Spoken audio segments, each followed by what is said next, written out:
Hola, ¿qué tal? El día de hoy veremos el proceso donde a partir de una hebra de ADN se formará una de ARN, que es conocido como el proceso de transcripción. Tenemos la doble hebra de ADN que está conformada por 4 veces nitrogenadas, que es adenina, timina, citosina y guanina. Normalmente estas van a estar siempre unidas y cuando se forme la cadena de ARN va a sustituir el uracilo la timina, por lo que la timina ya no va a estar presente y se va a unir la adenina con el uracilo solamente cuando se haya formado la cadena de ARN. Para la transcripción se necesita una enzima llamada ARN polimerasa 2. Este nos va a dar nos va a formar un ARN mensajero que va a ser muy importante en este proceso. Necesitamos abrir la hebra de ADN. Para esto será necesario un promotor ubicado en la zona inicial. Este promotor necesita ser activado, pero al momento de que se activa, pues va a tener una función de tipo helicasa. Para esto van a ser necesarios unos factores de transcripción, que son el 2 y el 2H. Aquí no va a actuar propiamente una helicasa, pero sí una función similar ayudando a expandir la hebra. Para comenzar a implementar el ARN polimerasa y que se dé la síntesis del ARN, las hebras van a querer juntarse o se van a querer asociar. Pero para que esto se evite, va a tener que estar presente otro factor de transcripción, que va a ser el 2E. Este va a ayudar a que estas hebras se mantengan separadas.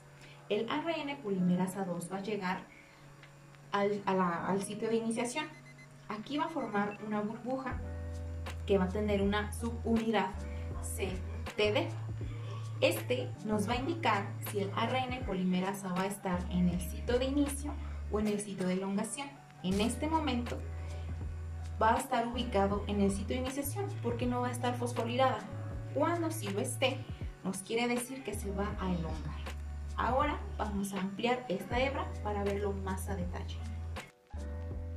Bien, entonces la fosforilación va a depender de dos factores de transcripción muy importantes, que va a ser el el factor de transcripción 2H y el PTF beta. Estos van a permitir que la ARN polimerasa que se siga manteniendo fosforilado. El ARN polimerasa va a comenzar el proceso de elongación, es decir, va a empezar a estirarse y estirar la hebra del ARN. ¿Qué va a pasar? Se van a empezar a agregar diferentes o un grupo de nucleótidos en la secuencia. Entonces, vamos a empezar a agregar nucleótidos. Recordemos, aquí ya es una cadena. Vamos a poner uracilo, vamos a tener guanina, citosina, nuevamente podemos poner citosina, guanina y así. Bien, posteriormente, el ARN va a estar elongando y elongando lo que es la cadena de ARN, y entonces hasta que se van a colocar alrededor de 30 nucleótidos aproximadamente. En el primer nucleótido que se ha formado se va a agregar una estructura llamada caperuza. Imaginemos que aquí se coloca la caperuza, ¿de acuerdo? Esta caperuza pues va a permitir que el ARN viaje y que sea detectado por el ribosoma de la célula. Es decir, la caperuza va a proteger al ARN cuando éste se aleje del núcleo para llegar al ribosoma y no sea destruido. Es un factor, digamos, de protección del ARN. Estamos colocando acá nuestros nucleótidos gracias a la ARN polimerasa 2. Recordemos que colocamos uracilo pues porque se está formando ARN. Vamos a comenzar a colocar nucleótidos. Y cuando ya tenga la secuencia, ¿en qué momento se va a detener? Bueno, vamos a suponer que vamos a detenernos en esta parte. Recordemos que el ARN polimerasa estaba fosforilada. Cuando se llega al final de la secuencia que se quiere detener, el fosfato se va. Cuando lo retiro es como si yo le indicara al ARN polimerasa 2 que es hora de que vuelva otra vez al promotor para comenzar otra secuencia. Entonces, se detiene este proceso y antes de que se libere este ARN, digamos porque este es un ARN inmaduro, vamos a colocar en ese extremo, en el extremo 3, algo que se llama una cola de polía. Esta se va a colocar también por una ARN polimerasa. Esta ARN polimerasa no va a necesitar ningún molde. Lo único que va a hacer es agregar la cola de polía.' que la cola de polía estará por esta zona. En este extremo tenemos la caperuza. En el extremo 3' tendremos la cola de polía. Y este es nuestro pre-ARN mensajero. Ahora, bueno, esta secuencia ya no la vamos a necesitar. Vamos a suponer que esta es nuestra secuencia de ADN. Esta la eliminamos. ¿Qué va a pasar? Aquí en esta secuencia va a ser, unas partes van a poder ser codificadas y otras no van a poder ser codificadas. Imaginemos que esta secuencia se codifica, exón, y esta, digamos que no, se va a codificar, es un intrón, y este sí, que es un exón. Entonces, recordemos, esta secuencia no va a ser posible que se codifique en un 100%. Entonces, las partes que van a poder ser codificadas son llamadas exones, las que no van a ser intrones. Entonces, ¿qué va a pasar? Nosotros vamos a querer que se unan los exones con los exones. Este proceso se le llama splicing. A este proceso, digamos, ya el ARN, esta cadena ya va a ser un ARN, digamos, que ya va a estar en proceso de maduración, ya va a estar madurado.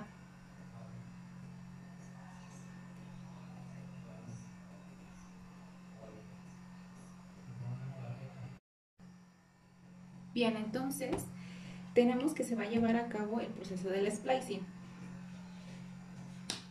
Vamos a retirar los intrones uniendo los exones.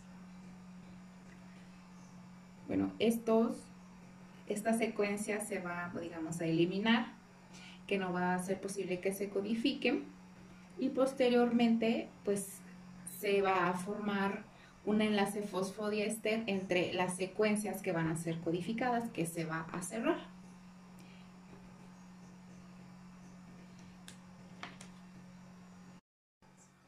¿Y ahora qué sucede con el ARN mensajero? El ARN mensajero va a llevar la información a los ribosomas. Los ribosomas utilizan el ARN mensajero para sintetizar proteínas en cooperación con el ARN de transferencia.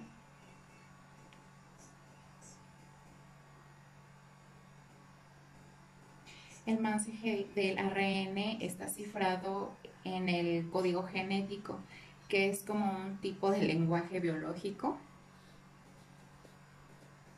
Las palabras del código genético están cifradas en una secuencia de bases nitrogenadas.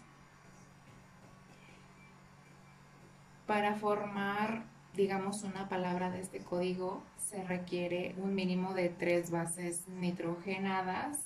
Estas 3 bases se va a conocer como codón.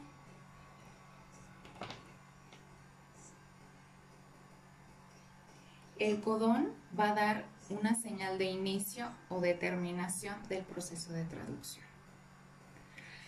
Existen diferentes tripletes de codones que pueden codificar el mismo aminoácido y por eso se dice que existen codones sinónimos. La traducción se inicia con la unión del ARN mensajero al ribosoma a partir de un triplete de codón de iniciación que usualmente es adenina, uracilo y guanina. y que también se traduce en el aminoácido metionina. Hay que observar que el ribosoma normalmente abarca 2 codones del ARN mensajero que se van a acoplar a 2 ARN de transferencia. El ARN de transferencia es, digamos, una pieza de rompecabezas. Este va a coincidir con el codón del ARN mensajero y en el otro va a llevar el aminoácido, en este caso va a ser metionina, entonces va a haber un transporte de aminoácidos y así cada aminoácido que transporta el ARN de transferencia se va a unir o encadenar con el siguiente mediante enlaces peptídicos. Cuando esto ocurre, el ARN de transferencia que lo transportó queda libre y puede ser utilizado para transportar el mismo tipo de aminoácido en otra síntesis de proteínas. Y así sucesivamente se van a estar agregando, es decir, va a estar, digamos, leyendo el ribosoma, el ARN, y se van a estar formando diferentes estructuras, aminoácidos que van a dar o que van a finalizar con una proteína. Como lo vemos aquí, se ha formado metionina y leucina, seguimos, aquí se une otro rompecabezas que es el ARN de transferencia. Y aquí en su parte va a traer a la glicina, que se une con los otros que ya estaban presentes y así sucesivamente. Observamos cómo el proceso se sigue encadenando o enlazando aminoácidos transportados por el ARN de transferencia.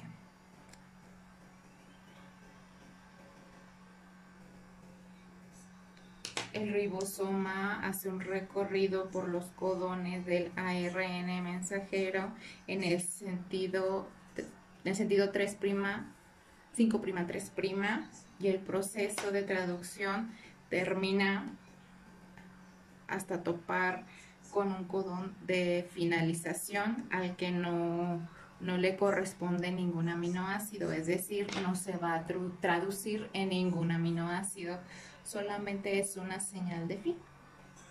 En este punto el ribosoma se separa del ARN mensajero y también la cadena de aminoácidos y pues la cadena de aquí se queda la cadena de aminoácidos formada previamente. Se unen y posteriormente se van a plegar. Y así se termina el proceso de la traducción. Gracias. Bien, bueno, pues ahora vamos a hablar sobre la regulación de los genes. Vamos a hablar sobre algunos componentes muy importantes en el proceso de la transcripción y traducción. Bien, como recordemos, vamos a tomar en cuenta a la ARN polimerasa. Bueno, esta necesita un promotor. Un promotor es una secuencia de ADN que pues se va a poder unir a la ARN polimerasa, así que uno pensaría que eso es todo, pero obtiene la ARN polimerasa unida a un promotor y pues ya, pero no. Se va a hacer un ARN, una ARN mensajero que pues eventualmente se va a generar con tal una proteína, como ya se había visto anteriormente. Existe otra secuencia de ADN llamada operador. El operador es una parte del ADN donde algo llamado represor puede unirse. El represor, si está unido al operador, vamos a poner aquí al represor. Imaginemos que este es un represor. R de represor. Bloquea la ARN polimerasa. Esta enzima deficiente pues no va a poder avanzar y no va a poder producir el ARN mensajero, por lo tanto de nada proteínas. Así que bueno, hay que checar. Vamos a hablar sobre el ejemplo del operón. Esto que está viendo en su pantalla es un ejemplo de operón de la lactosa. Operón lac.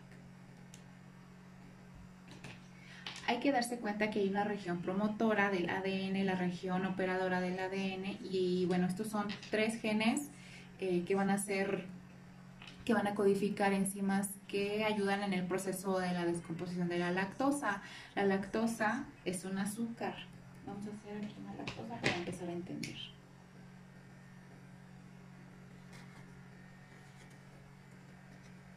Lactosa. Bien. La lactosa es un azúcar que las bacterias pues va a querer que se produzcan para poderlas usarlas y descomponer el azúcar de la lactosa. Entonces pueden metabolizarlo. Las bacterias alimentadas son bacterias pues que es encantadas, ¿no? Aquí se va a encontrar el represor. De hecho hay un gen en esta zona que va a codificar. Vamos a poner otro gen aquí. Este gen llamamos LACI, tiene su propio promotor. Este gen va a codificar para la producción del represor. Entonces, ¿por qué necesitamos este represor? Bueno, pues porque es un desperdicio realizar sustancias que no necesitamos. Entonces, este represor es de vital importancia, ya que si no hay lactosa, pues no tendría sentido comenzar a producir enzimas que trabajen juntas pues para descomponer la lactosa. Sería pues un desperdicio. Entonces las enzimas simplemente pues no tienen nada que hacer. Entonces si la lactosa no está presente, el represor se va a unir al operador. La lactosa no va a estar presente y el represor se une al operador. Esto bloquea la ARN polimerasa. No se puede producir ARM y por lo tanto las proteínas, las enzimas en este caso no se van a poder producir, pero si la lactosa está presente en el medio ambiente sucede algo bastante bueno. La lactosa recuerda que es azúcar y se va a unir al represor. Esto va a cambiar la conformación del represor. Por mucho que lo intente el represor, no puede unirse al operador. La ARN polimerasa encuentra su promotor y se une y se transcribe para producir ARN.